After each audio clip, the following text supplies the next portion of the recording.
lolenge ministre ya communication abeteli yango sete alobi ete bandeko na biso ya ensemble base désolidariser na député wana Dominique Moulongo l'IDPS viva tozokende lentement mesirema lobi na meke kolakisa bino awa crise oyo eza lelo eza crise mondiale biso mpe bacompagnon de lutte il faut toyeba tozala na baargumentaire solide bisika nyonso tozotambola.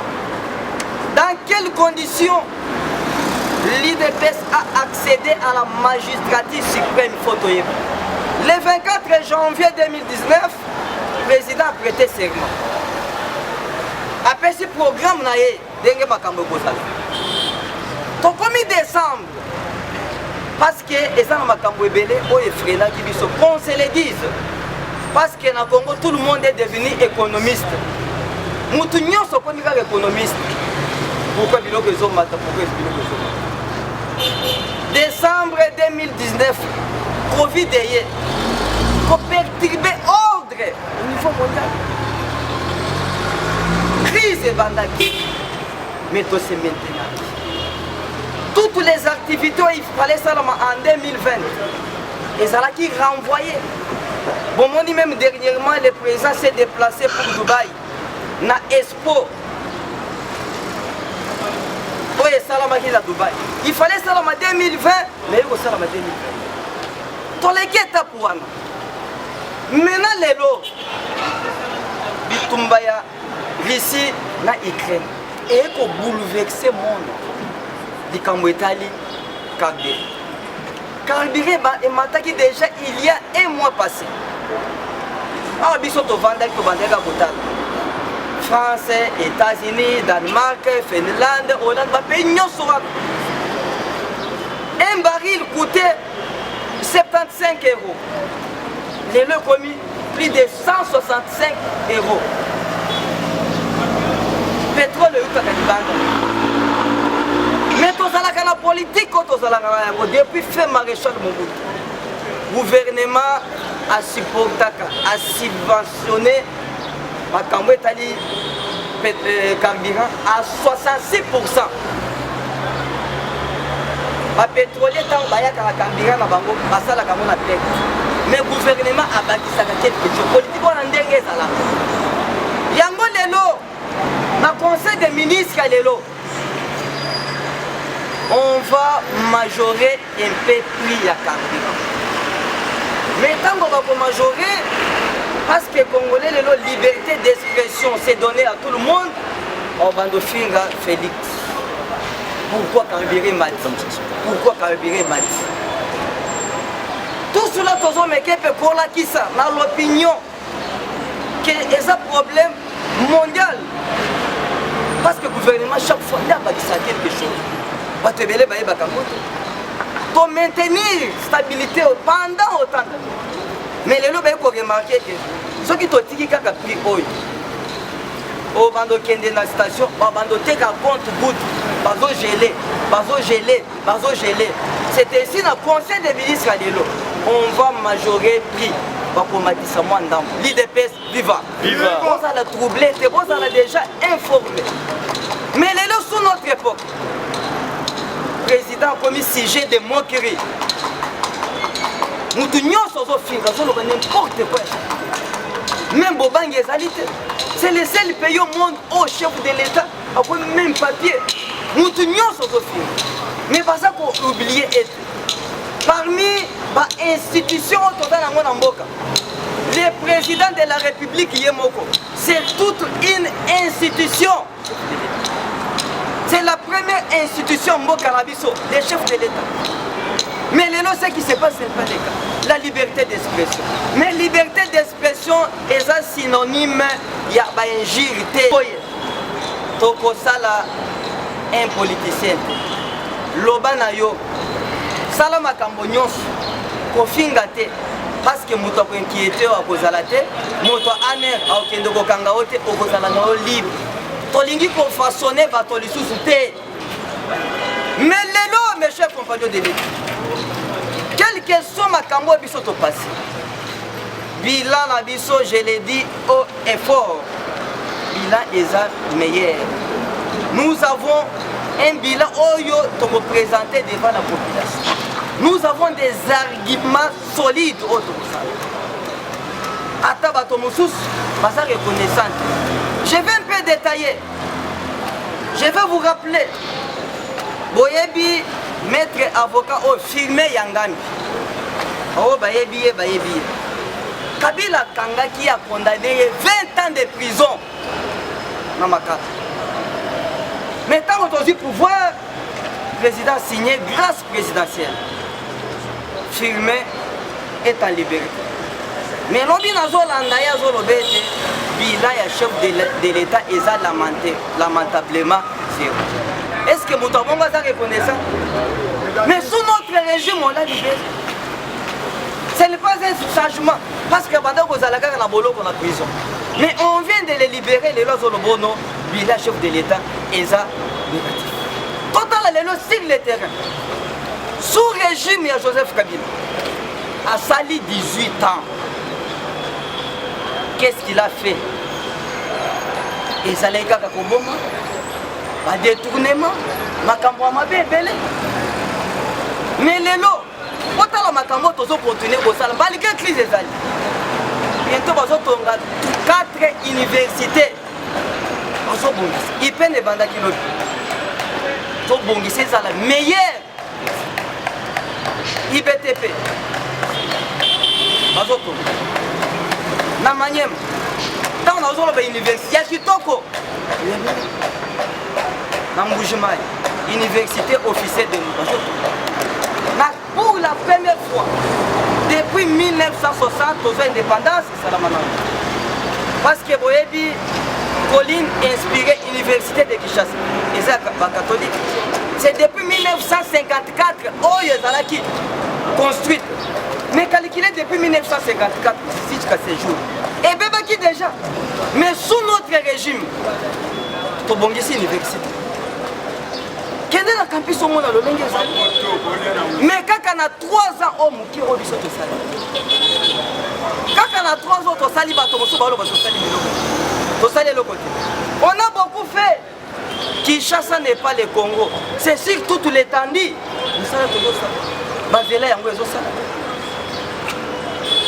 Les chefs de l'État aujourd'hui, à l'époque à Kabila n'a pas tourné. Parce que pour il fallait plus de 250 $. Mais sous notre régime, nous avons 9 $. Aux ana passeport. Tous les jours, on va maintenir. Tout continuer comme ça, la table crise est allée à Makassi. Nous essayons de faire quelque chose. Yango, mes chers compagnons de l'État, les chefs de l'État, et là comme nous sommes parce que les gens oublient facilement. Congo va minimiser Bissot. Nous étions déconsidérés au niveau extérieur. Dans le Conseil des Nations, le Congo. Maintenant, les autres zonki. C'était pas. Les autres il faut respecter Bissot. L'autre qui na Europe. Parce que tu as adhéré à la communauté économique, il y a Est. Tu as membre.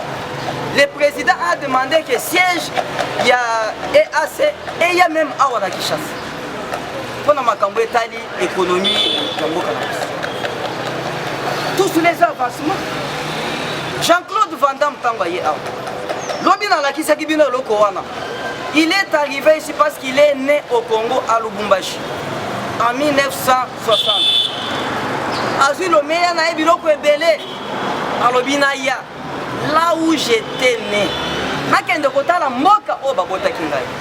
il est arrivé, il s'est entretenu avec les chefs de l'État. Le chef de l'État a payé passeport diplomatique. Alors, nous allons représenter la biso partout. Mais après, Yemoko Vandam Olobidine, je vous remercie, monsieur le président de la République. Nemo Pessinga, passeport diplomatique. C'est prévu dans le que le président n'a pas violé une loi. Parce que le Congo, nous sommes politiciens aux autres éviter. Et ça, c'est prévu, article 8, il y a décret, j'ai oublié. C'est prévu les chefs de l'État et les premiers ministres on a droit de faire sa passeport diplomatique na Congolais, na Moutoisa Congolais par rapport à Misala Lolengeza. L'IDPS viva. Il n'a pas violé APC. Mais Jean-Claude Akepli dans le lobby, tozala qui n'a pas fausse information au babande ko loba pona Congo. Ngana kanisa ke Congo ese kufa Moutoisa la kate. Yango ba investisseur babande ko ya là c'est Vandam. Na yo la lobby ndenge na moni réalité oyo. Je vais rentrer parce qu'il y a pour attirer un projet il y a Chilégé. Bientôt on va tomber cité Fati. Kuna la ville est Toko ça la ville Moko Bombe. Depuis 1964 la ville Moko et ça déjà pourri. Dans d'autres essais c'est le Koku Kango. On a qui même dernièrement en Afrique d'ici. Dans d'autres salles banda va calculer d'ici 2050. Toko comme autant va bouquer dans d'autres la ville les autres vendre la ville.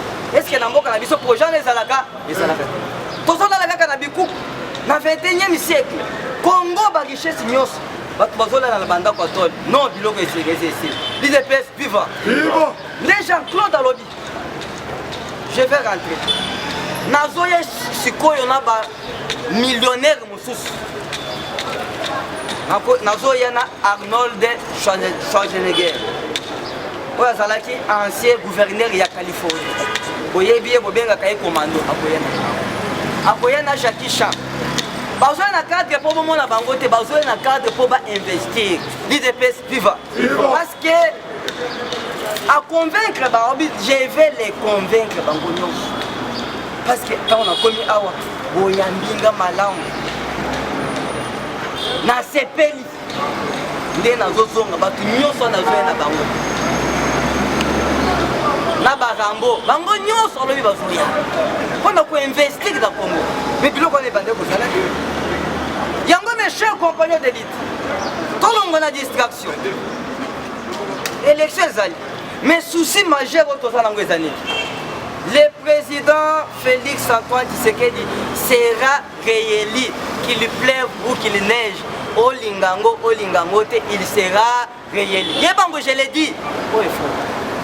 Mais souci majeur autour de la député nini pour accompagner. Est-ce que nous serons majoritaires?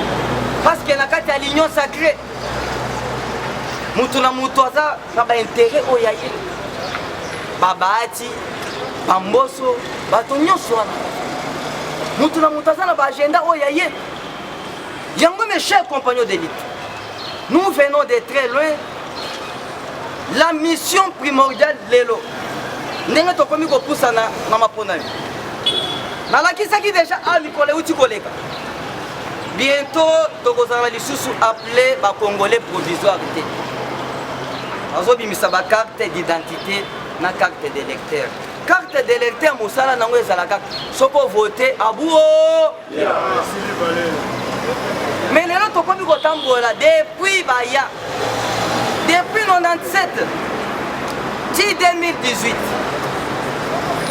combien d'années oh, bah, on va incapable de rebimisa la carte d'identité. Hôtel de monnaie Zali. Mais sous notre régime, quand on a 3 ans et demi, kakatano oyo, tozo bimisa la carte d'identité pour bailler bayo Congolais. On peut identifier les Congolais avant qu'il y ait des Congolais. On va changer le fichier électoral. Parce que c'est le comme en 2018. Dans l'élection au Kendaki. Fichier électoral où Ezalaki gonflé. Bazu parti il y a ex-grand qui vous nyos. Bapesi bango majori. Au nom des places au Bangolais Bazalaki belé. Bazu Katanga. Ba gonflé. Probablement majorité. Yango lelo on va tout changer. Yango mes chers compagnons de vie. La situation telle qu'elle se présente aujourd'hui. C'est ça qui te commence. Mais nous les Congolais, nous avons oublié l'effort. Lelo, nous avons travaillé. Bisognos. Vous avez remarqué même le partage à la poste. Tous les Kaboulana ba alliés na biso. Projet de société à IDPS to salé lango dans l'hôtel. Mais pour être to salé lango en 2023. Nous n'avons pas droit à l'erreur. Et c'est pour voter ma député. Je parle que des députés de l'IDPS. Je ne parle pas d'une structure. Ou bien parti Songolo ou Eza Allié. Je parle que des candidats de l'IDPS. Ceux qui ont eu 250 plus 1 et 6. Tout le monde a mis ça comme il faut. Les gens ont dit là, oh non, l'élection du gouverneur, pourquoi il te pèse pas du tout? Mais il faut raisonner. Il faut raisonner. Il faut raisonner. Pourquoi? Tous les députés provinciaux combien? Sur toutes les années. Mais les lots sont qui ont dit trop postes. Oui, et ça problème c'est élémentaire. Mais pour les lots, tous la caca, biso na biso. Et c'est un voté par député au IDPS. Et ça a élection législative, élection provinciale, tout bimisa au biso. Mais tout bimisa on a des ordres. Il faut te parler un même langage. Yango mes chers compagnons de l'île. Bah il faut au gouvernement Zosal. Au moni makambo eza na est. Bitumba Afdel et Bandaki le 23 octobre 1996. Ne début il y a guerre Afdel. Basali Kabila sali 7 mois ya promenade. Aya conquérir Mokana. Tant Kabila koti 97. Yonanga tozalaki awa. A koti à suspendre toutes les activités des partis politiques. Ils sont devant des cas total. Azui, président, au mois de février 98, a relégué dans son village. Ils sont devant des cas total.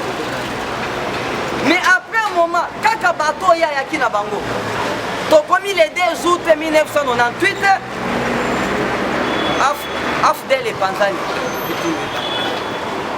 Tina moya lelo biso makambo ezo salama na S l'IDPS to kutia l'IDPS n'est pas initiatrice ya buzobo ezo salama na S mais lelo FARDC va prendre conscience sous régime de Joseph Kabila tozalaki na plus de 3000 groupes armés lelo batikali une centaine bazalaki na ba territoire rebellé oh ezalaki conquis oh ba rebelle babandaki kokonza mais bota l'avant-hier les FARDC va récupérer plus de 180 localités oh ezalaki na maboko ya banguna on vient de récupérer ça non seulement sa victoire te bozomona yango te bakomi kolanda bango partout kokimia les efforts au chef de l'État sont ça. Kabila Salé 18 ans. État de siège, c'est constitutionnel. L'article 83, l'article 84 et 85. Et ils ont le bel Makambo, il y a état de siège. Et c'est Kabila le bel. Mais sous notre époque, Botala, il y a un chef coutumier à Sali plus de 22 ans. Bataille n'a pas constitué. Mais avant-hier, après récupération de la localité, il y a un chef coutumier. Oh, pendant 22 ans, et pendant que tout cela est avancé. Mais au brossé, nous avons été Chilomba, comme il est camarade. Pourquoi on manque à respect? Il y a mes chers compagnons d'élite. Je ne cesserai jamais de le dire. 3 ans au biseau de Saliname. On n'a pas encore travaillé, ce n'est que les débuts. Il dépêche de Saliname. Mais ce pays va changer. Sous leadership, il y a plus de pays. Qu'on se le dise, on lingango. Parce que les lots, au niveau international, les batailles, tu as remarqué une avancée, tu as remarqué une progression par rapport au régime précédent. Tous les régimes précédents, parce que le côté, il y a détournement. Ce qui Banque mondiale, Fonds monétaire international, la Banque africaine et de développement BAD d'Afrique, c'est un bon. Ancien chef de l'État pour jouer à Kati, à Tchénapos. Mais biso de l'autre c'est. Ceux qui ont fait ça, ils sont bons. Et ça, c'est que nous, biso Congo, tous les mesures, il y a des zombons, mais tous les mesures. Mais tous travailler en partenariat. Il y a sous notre régime. Et là, nous avons IGF. Mais IGF est là déjà. Depuis l'époque a fait Maréchal Mobutu. Parce que IGF va créer le 15 octobre 1987. Les dates de création, il y a IGF. Est-ce que vous m'avez dit que vous voyez Yango? Les logis la linguette. Depuis tout ce temps-là, Azalaki déjà. Est-ce que vous voyez qui est? Les gens qui ont brossé dans le minoté sous notre régime, on détourne. Non. Parce que nous sommes dénoncés des bozo et bayango. À l'époque, on a dénoncé le détournement. Aujourd'hui, nous dénonçons. Combien de personnes au bazar? Mais langage comme il après va signer mesures de grâce. Il faut voir Baka. Moutounio sont en Congo comme juriste. Non. Tout juriste n'est pas constitutionnaliste. Moutounio sont en Congo, bah il dit qu'il y a au Congo. Mais parce qu'il a dit ça, parce que nous avons continué quand même à combattre que vous êtes solo. On a quand même bakanga qui est awa, mais il y a un bâtiment. Qui vous a dit qu'on l'a libéré? Il faut voir un terme juridique, l'on l'a zalak. La mère qui a expliqué avant-hier. La mère a été condamnée dans le premier degré 20 ans. L'avocat a été rejeté appel. Il a deuxième degré. Il a condamné il y a 13 ans. Mais après un moment, on va remarquer que l'état de santé les a se détérioré. Il par le binon, tout peut être liberté provisoire. Nenga qui wana. Ce que le bien Kim, tant pis pour lui. Parce que il n'est pas acquitté à ce terme, il y a acquittement. L'IDPS viva. Et ce terme, Moutouya Makasi, Makambo Etali, Makambo. Il y a justice. Nenga Zawan, il est toujours. Parce qu'il n'est pas acquitté, il était. Qu'il soit acquitté. Parce qu'il ne peut pas postuler. À cause de la politique. Parce que c'est un condamné. Il n'est pas acquitté. Vous avez un argument. Parce que dans lorsqu'il sera de retour dans notre pays, c'est lui qui deviendra le premier ministre. Dans d'autres mais tout cela, parce que le peuple congolais va instruire un nombre bouquet. Il y a bâtonné va tout le monde est là comme mon côté, non. Maintenant, les lots, mes chers compagnons de l'élite, par résumé, nous sommes autour de l'Andalou. Oui, mais ça va. Avant d'être inquiété, le ministre, mais les lots, tout ça inquiété. Parce que vous oubliez, je ne cesserai jamais de le dire. Parce que les lots, esprit a tribalisme.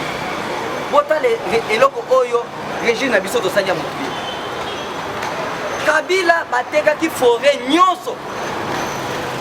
Notre forêt a été déjà vendue. Mais découverte on est salami na IGF. Nous avons découvert que notre forêt a été vendue entre les mains des expatriés. Il faut se récupérer. Sous régime, il y a Joseph Kabila. Nous sommes ce que vous voyez bien. C'est découverte, il y a IGF. Et c'est tout ça. Tout bon contrat, nous sommes les gens qui sont sous terre. Les gens qui sont sous terre. Les multinationaux sont battus. Mais sous notre régime, il faut tout récupérer. Dès tout ça, j'ai camé. L'IDPS viva. Nous oublions beaucoup. Le régime n'a pas de salut, il n'est pas belle. Mais le réseau Salabino, oh, il est bon. Mais beaucoup les amis, beaucoup les changements, c'est tout un processus. Il faut que vous et ça d'emblée, que non tant que vous pouvoir, c'est tout un processus, c'est ce que vous avez. Tellement que tout ça la mémoire courte, tout ça comprendre que tout le monde au Congo est devenu politicien. Politique en Rwanda, la politique d'abord c'est quoi? Oh, tout ça remarqué, tout le monde va convaincre ça, non, là qu'il y a une période de détourner et ça déjà révolu. Parce que Batubaza va expliquer non, la commerce, la politique, dans le monde, Batubazo, comme à la bambon est belle, au coquin de prison. Parce qu'il y a une vision qui est étape où ils ont déjà révolu. Ils ont déjà révolu, mes chers compagnons de l'île. Yango, mes chers compagnons de l'île. Tous à la serrer, tous à la souder. La situation est bonne. Yango, tout l'ongwa, na buzoba, na makambo oyo ezangatine. Tout les moyens par lesquels 2023, président Kozala réélu, tout bimisa, la députée Ebele. L'IDPS, tu vas. Tout les mbaté, tout argument solide, il y a pour la qui s'abande de Bonaviso Moussous, au Bayebi politique. L'IDPS a fait beaucoup. Biloko Yakitoko. Notre avenir est bon. L'IDPS, viva! Viva!